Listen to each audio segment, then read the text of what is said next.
चिड़िया और भूतिया भालू। सुंदर वन जंगल में बहुत सारे पक्षी रहते थे और वो जंगल बहुत ही बड़ा था और गंदम की फसल इतनी ज्यादा थी, कभी भी किसी पक्षी को दाना कम नहीं पड़ता था और इसलिए सारे पक्षी एक दूसरे से खूब मिलजुल कर रहते थे क्योंकि ये जंगल इनके लिए बहुत ही शुभ था। एक दिन टोनी चिड़िया नदी के पास पानी पीने जाती है और गर्मी इतनी ज्यादा थी वो वहीं काफी देर रुक जाती है और बोलती है, अरे आज तो कितनी गर्मी है और वैसे भी नदी में कितना ठंडा पानी है, क्यों ना मैं नदी में आज नहा लूं। टोनी चिड़िया नदी में नहाने लगती है और वो नदी के पीछे एक भूतिया भालू था जो कि टोनी को देख लेता है और उसे अपने शिकार बनाने की सोचता है, परंतु वहाँ पर कालू कौवा आ जाता है। फिर भूतिया भालू वहीं पर रुक जाता है और अपने आप से बोलता है, तो भालू तो कितना बुद्धू है, अभी तूने सिर्फ चिड़िया को देखा है और अभी तो उसके साथ कालू भी है और मुझे बहुत ही सारे पक्षी मिल जाएंगे खाने के लिए अगर मैं इसका पीछा करूंगा क्योंकि इसके साथ बहुत सारे पक्षी होंगे, मुझे ऐसा लगता है। फिर ये अपने आप से वादा करता है, मैं इस टोनी चिड़िया के पीछे जाऊंगा और सभी पक्षी को खा जाऊंगा। टोनी चिड़िया और कालू कौवा नदी से नहाकर निकलते हैं और घोंसले की तरफ जा रहे होते हैं और उन्हीं का पीछा करता है भूतिया भालू। थोड़ी दूर चलकर टोनी चिड़िया को महसूस होता है कोई हमारा पीछा कर रहा है। कालू, अरे टोनी तुम भी ना नदी में नहाकर ज्यादा ही कूल हो गई हो और इसीलिए तुम मुझे फूल बना रही हो। अरे कालू, आज अप्रैल फूल थोड़ी ना है जो मैं तुझे फूल बनाऊंगी, मुझे ऐसा लग रहा है कोई हमारा पीछा कर रहा है। अच्छा ठीक है, फिर मैं देखता हूँ। तो कौवा पीछे देखता है, उन्हें कोई नहीं दिखता।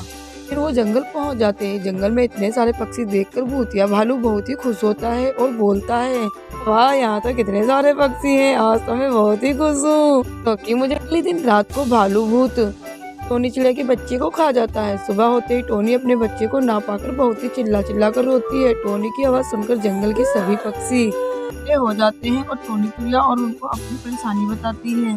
फिर जंगल के सभी पक्षी टोनी चिड़िया के बच्चे को ढूंढने में लग जाते हैं, परंतु शाम होने वाली होती है, उसका कहीं पता नहीं चलता।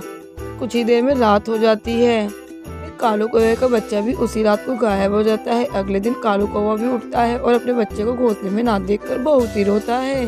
फिर जंगल में तोते महाराज आते हैं, विस्तार से बताते हैं। फिर तोते महाराज कहते हैं, क्या कभी तुम्हें कुछ महसूस हुआ है, किसी पक्षी पर तुम्हें शक है? नहीं तोते महाराज, हमें जंगल में किसी पर भी शक नहीं है, लेकिन एक दिन मैं नदी से नहाकर आ रही थी, तब मुझे ऐसा लग रहा था कि मेरे पीछे कोई आ रहा है। तब मैंने कालू कौवे को भी कहा था, लेकिन कालू कौवे ने मेरा मजाक बना दिया। तोते महाराज बोलते हैं, अरे नदी के पास एक भूतिया भालू रहता है, तो वहाँ के एक ही जंगल के सिपाही ने संदेश दिया था। तोते महाराज, उसने तो हमारे बच्चे को खा लिया होगा।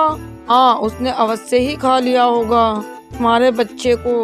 और ये बात जानकर टोनी चिड़िया और कालू कौवा बहुत ही ज्यादा रोते हैं। फिर कालू कहता है, हमें इसका अंत करना होगा, वरना उसका डर कहीं हमारे इस प्यारे जंगल को डरावना जंगल न बना दे। हमारे जंगल में कितने सारे गंदम की फसल है और इस जंगल में सभी पक्षियों को रहना बहुत ही आसान है क्योंकि उन्हें दाना लेने कहीं नहीं जाना पड़ता। तोते महाराज कहते हैं, हाँ तुम सही कहते हो, आज हम एक काम करेंगे, जब भालू भूत रात को जंगल में आएगा तब हम उसे एक जाल में फंसा लेंगे और पास वाले जंगल में बाबा तरबूज तांत्रिक के पास ले जाएंगे और वहीं अपनी तांत्रिक शक्तियों से उस भालू भूतिए खरबूजे की तरह अंत कर देंगे। फिर काली रात को जंगल में भालू भूतिया आता है। तोते महाराज के प्लान के अनुसार भालू भूतिए जाल में फंस जाता है। फिर उसे तरबूज बाबा तांत्रिक बाबा के पास ले जाते हैं। तांत्रिक बाबा जादुई कंकाल की छड़ी से मंत्र फूंकते हैं, भालू भूत फसंती, अब मैं इसको बना दूंगा बसंती और कुछ ही मिनटों में हमारे पास होगी इसकी अस्थि। मंत्र फूंकते ही भालू भूत का अंत हो जाता है।